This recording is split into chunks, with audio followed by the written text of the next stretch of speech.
अस्सलाम वालेकुम स्टूडेंट्स, मैं हूं बबरियाज और आप देख रहे हैं मेरे YouTube channel. Students, last time हमने सी प्रोग्रामिंग की एग्जांपल 11.9 की थी। आज 11.10 करते हैं। तो चलिए स्टार्ट करते हैं।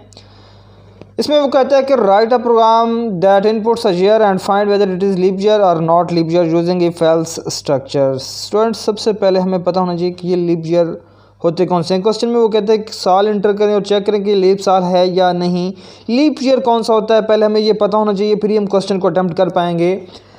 लीप ईयर हर 3 साल के बाद चौथा साल जो है वो लीप ईयर होता है, जिसमें फरवरी का मंथ 29 डेज़ का होता है। अब 3 के बाद चौथा, पाँचवा, छठा, सातवां नहीं होगा, फिर 8वां साल जो होगा वो लीप साल होगा। इसी तरह 9, 10, 11 और फिर 12वां जो साल होगा वो लीप ईयर होगा, लीप साल होगा। तो हम कैसे चेक करेंगे? हमने साल इंटर कर देना है, सिंपल उसको 4 पे डिवाइड करके देख लेना। अगर 4 पे डिवाइड हो जाता है पूरा पूरा, रिमाइंडर 0 बचता है, तो वो लीप ईयर है, अदरवाइज़ लीप ईयर नहीं है। तो बहुत ही सिंपल ये क्वेश्चन है। क्वेश्चन जहाँ पे अटेम्प्ट किया हुआ है, हम इसको दोबारा करेंगे।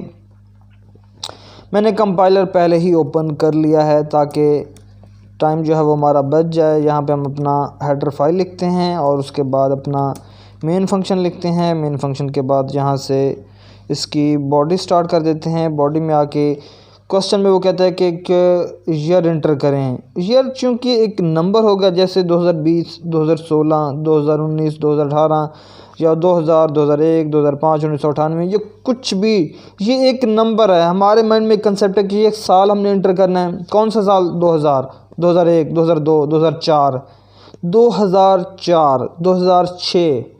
ये एक नंबर है और नंबर भी इंटीजर का है, तो इसके लिए हम इंटीजर टाइप का वेरिएबल बनाएंगे। चूँकि हमने साल इंटर करना है, तो उसके लिए जो वेरिएबल हम बनाएंगे उसका नाम हम y रख लेंगे या पूरा ईयर रख लेते हैं। रन टाइम पे यूज़र से वैल्यू ले लेते हैं, तो उसके लिए हम प्रिंट एफ लिख लेते हैं और प्रिंट एफ में हम सिंपल मैसेज दे देंगे इंटर ईयर। क्वेश्चन मार्क लगा दिया। क्यों लगाया? लास्ट वीडियो में मैंने बताया था। उसके बाद हम स्कैन एफ लिखते हैं।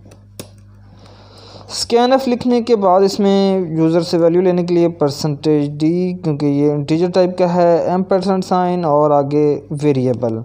स्टूडेंट्स, हमने यूज़र से वैल्यू ले ली। अब इसको हमने चेक करना है कि ये 4 पे डिवाइड होता है या नहीं होता पूरा पूरा। हमें कैसे पता चलेगा? हमें तो पता है ये 4 पे डिवाइड हो जाता है पूरा। जहाँ पे रिमाइंडर 0 बच रहा हो वो पूरा पूरा डिवाइड होता है, तो हमने इसका रिमाइंडर लेना है और डायरेक्ट हम इसको इफ़ की कंडीशन के तौर पे लिखेंगे ईयर रिमाइंडर 4। अब जो इसका रिज़ल्ट होगा, ईयर को 4 पे रिमाइंडर लिया, इसका जो रिमाइंडर आएगा उसको हम कंपेयर करके देखते हैं। अगर वो इक्वल हुआ 0 के, इसका मतलब अगर रिमाइंडर 0 आता है तब ये कंडीशन ट्रू होगी, 0 = 0 कंडीशन ट्रू होगी, अदरवाइज़ कंडीशन फॉल्स रहेगी। अब अगर रिमाइंडर 0 आता है, इसका मतलब ये कि ये साल 4 पे मुकम्मल तौर पे डिवाइड हो चुका है, तो हम मैसेज देंगे it is leap year, otherwise not leap year. यहाँ पे हम मैसेज देंगे इट इज़ लीप ईयर। चलें, एल्स लगा लेते हैं। अगर ये कंडीशन फॉल्स होती है, बगैर सोचे समझे 4 पे डिवाइड नहीं हो रहा, not leap year. Printf लिखते हैं और इस प्रिंट एफ में आके यहाँ पे हम मैसेज देते हैं it is not leap year. चलें, फाइल को सेव करता हूँ और ये प्रोग्राम है हमारा 11.10। इसको मैं सेव कर देता हूँ। प्रोग्राम को आपको रन करके दिखा देता हूँ। अब जो मैं इनपुट करूँगा, आप उस इनपुट को अपने तौर पे भी करके देख सकते हैं। वो कह रहा है इंटर ईयर। जो चीज़ हमने पहले प्रिंट एफ में लिखी थी वो एज आउटपुट आ रही है। अब यहाँ पे हम इंटर करेंगे, मैं 2012 कर देता हूँ। ये एक लीप ईयर है, तो यहाँ पे मैसेज आ रहा है it is leap year. Program को दोबारा रन करते हैं। मैं F11 दबा देता हूँ। ध्यान से देखना है आपने। यहाँ पे मैं 2018 इंटर कर देता हूँ, 2018 इंटर का बटन दबाता हूँ। It is not leap year. ये लीप ईयर नहीं है, 4 पे डिविजिबल नहीं है ये। चलें, हम दोबारा इसको रन करते हैं, कोई और नंबर इंटर करते हैं, 2020। ये लीप ईयर है, it is leap year. Students, ये था लीप ईयर वाला क्वेश्चन। प्रोग्राम एग्जांपल थी 11.10 11.11 हम नहीं करेंगे, हम इससे अगला टॉपिक करेंगे। नेक्स्ट टॉपिक है what is conditional operator, explain with the program example. सबसे पहले आपको पता होना चाहिए कंडीशनल ऑपरेटर क्या है। पहले थोड़ी सी इसकी थ्योरी देख लेते हैं। यहाँ पे वो बताता है the conditional operator is also used for making two way decisions. Conditional operator two way decision के लिए इस्तेमाल होता है। जिस तरह इफ़ एल्स कंडीशन ट्रू होती है, एक ब्लॉक चलता है। जिस तरह अभी हमने प्रोग्राम किया, यहाँ पे हमने एक कंडीशन दी, अगर कंडीशन ट्रू होती है तो ये स्टेटमेंट एग्जीक्यूट होगी। लाइन नंबर 10 वाली 12 वाली स्किप हो जाएगी। कंडीशन अगर फॉल्स होती है तो ये 12 वाली चलेगी और 10 वाली जो है वो स्किप हो जाएगी। दोनों में से एक स्टेटमेंट एक टाइम में चलना है।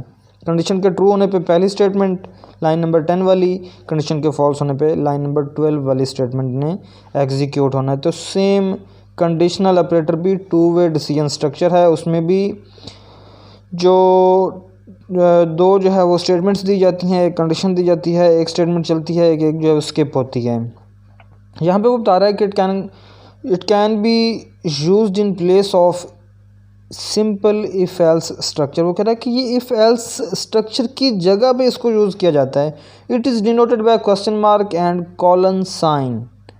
इसको क्वेश्चन मार्क और कॉलन साइन से डिनोट किया जाता है। 3 operands are used with conditional operator, it is also called ternary operator. वो कह रहे हैं कि इसके अंदर 3 ऑपरेंड्स यूज़ होते हैं, इसलिए इसको टर्नरी ऑपरेटर कहा जाता है। नेक्स्ट पेज पे चलते हैं। नेक्स्ट पेज पे इसका सिंटैक्स बता रहा है कि ध्यान से देखना है आपने। वो बता रहा है कि सबसे पहले कंडीशन लिखी जाएगी, आगे क्वेश्चन मार्क और आगे एक्सप्रेशन 1 एंड एक्सप्रेशन 2। ये जो कॉलन है ये एल्स का काम करेगा। मैं आपको करके दिखा देता हूँ। और उसके बाद उसने एग्जांपल भी दी हुई है। हमने जो क्वेश्चन अभी किया हम उसी को कंडीशनल ऑपरेटर में चेंज कर देते हैं। अगर हम इसको कंडीशनल ऑपरेटर में चेंज करते हैं तो आपने ध्यान से देखना है, इफ़ ख़त्म होके इफ़ की जगह पे इस साइड पे क्वेश्चन मार्क आएगा। कंडीशनल ऑपरेटर एक लाइन में प्रोग्राम लिखा जाता है, इस एल्स की जगह पे कॉलन आएगा। और चूँकि ये कंडीशनल ऑपरेटर है इसलिए फिर यहाँ पे ये नहीं लगेगा। ये क्वेश्चन हमारा पूरा हुआ। अब ये कंडीशनल ऑपरेटर में हम यूँ भी लिख सकते हैं, लेकिन असल जो स्ट्रक्चर है कंडीशनल ऑपरेटर का वो और है, वो मैं आपको अभी बताता हूँ।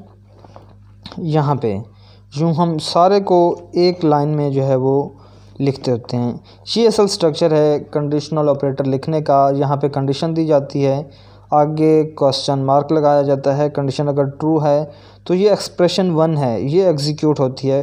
कंडीशन के फॉल्स होने पे ये स्किप हो जाती है और ये इससे अगली जो एक्सप्रेशन है ये वाली जो है वो एग्जीक्यूट होती है। और ये स्टेटमेंट यहाँ पे एंड होती है, इसलिए इसी के सिर्फ एंड पे सेमीकोलन लगेगा, यहाँ पे दरमियान में सेमीकोलन नहीं आएगा। असल स्ट्रक्चर कंडीशनल ऑपरेटर का ये है। अब ये जो क्वेश्चन हमने किया है, अब हम ये कंडीशनल ऑपरेटर के साथ कर रहे हैं। मैं प्रोग्राम को रन करता हूँ तो सेम आंसर मिलेगा।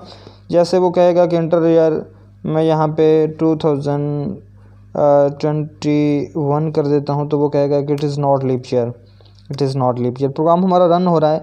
अब कंडीशनल ऑपरेटर को अगर आप मल्टीपल लाइंस में भी लिखना चाहें तो भी हम इसको जो है वो लिख सकते हैं, यूँ भी, इस तरह से भी। कंडीशन के ट्रू होने पे ये स्टेटमेंट चलेगी, कंडीशन के फॉल्स होने पे ये चलेगी। असल में ये स्टेटमेंट एक है, यहाँ से स्टार्ट होके यहाँ तक, इसलिए इसके एंड पे यहाँ पे सेमीकोलन लग रहा है। हम चाहें तो एक लाइन में लिख दें, चाहे तो मल्टीपल लाइंस में।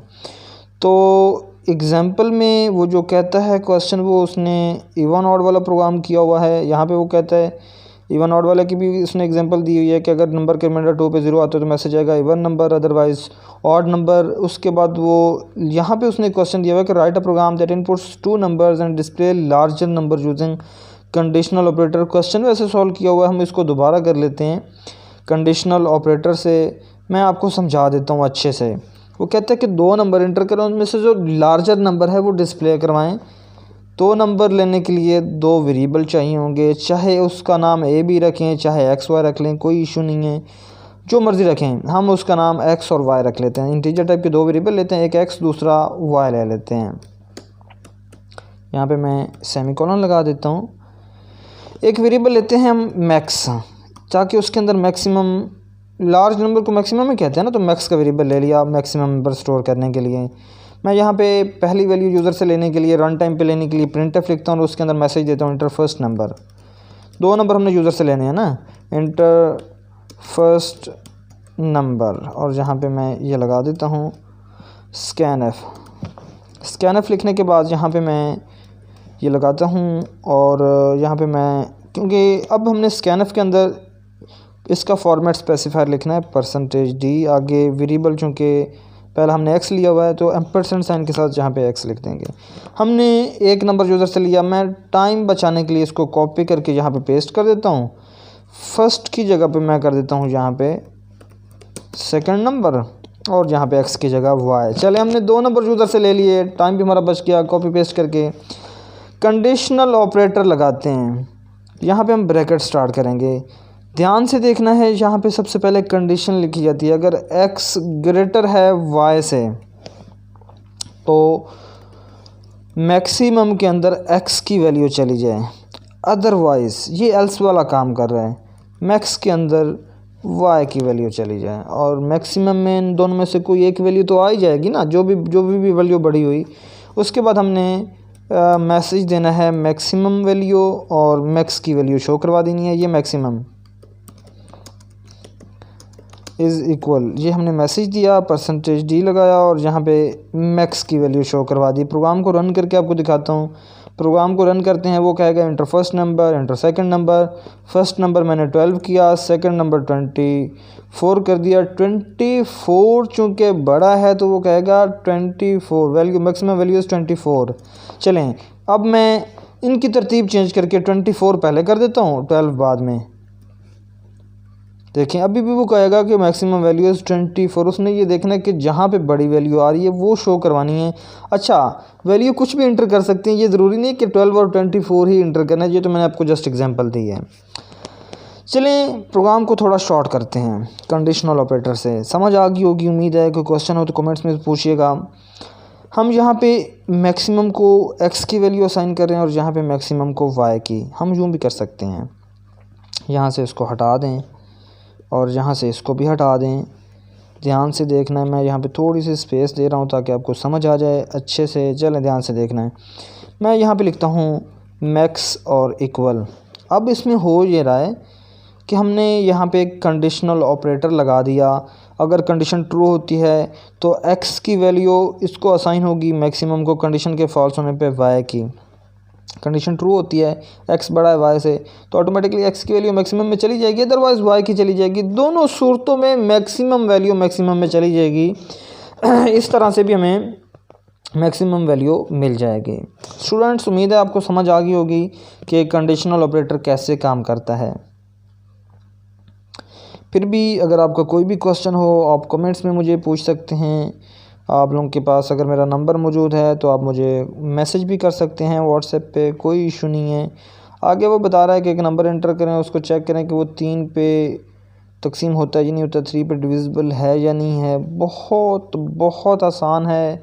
अभी हमने लीप ईयर वाला किया, जहाँ पे हमने 4 लिखा था वहाँ पे 3 लिख देंगे एंड सो ऑन, क्वेश्चन हमारा हो जाएगा। अब मैं फिर भी क्वेश्चन जो है वो एक दफ़ा कर देता हूँ, और इस बार मैं यहाँ पे नंबर कोई और नंबर अलग से नहीं लूँगा। जो नंबर मैंने लिया वो मैंने एक्स में स्टोर कर दिया, बस बात ख़त्म। और ये इंटर नंबर तो मैंने इंटर कर लिया।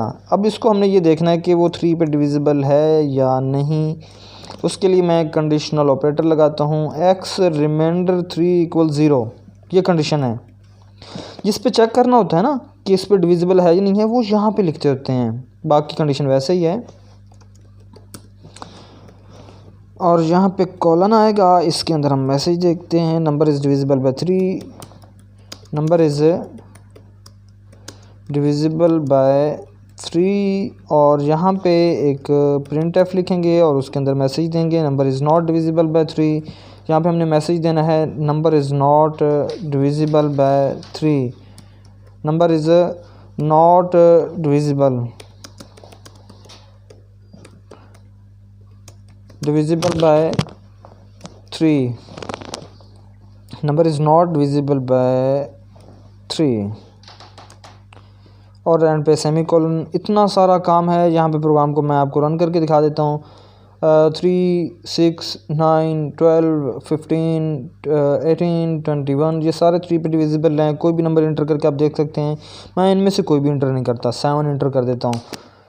Number is not divisible by 3। चलें अब इस बार जो 3 पे डिविजिबल है वो इंटर करके देख लेते हैं, और इस बार मैं इंटर कर देता हूँ 9 और वो मैसेज आ रहा है नंबर इज़ डिविजिबल बाय 3।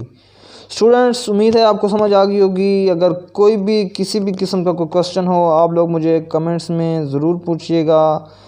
तो इंशाल्लाह कल एक नई वीडियो के साथ मिलते हैं, तब तक की इजाज़त दें। अल्लाह हाफिज़।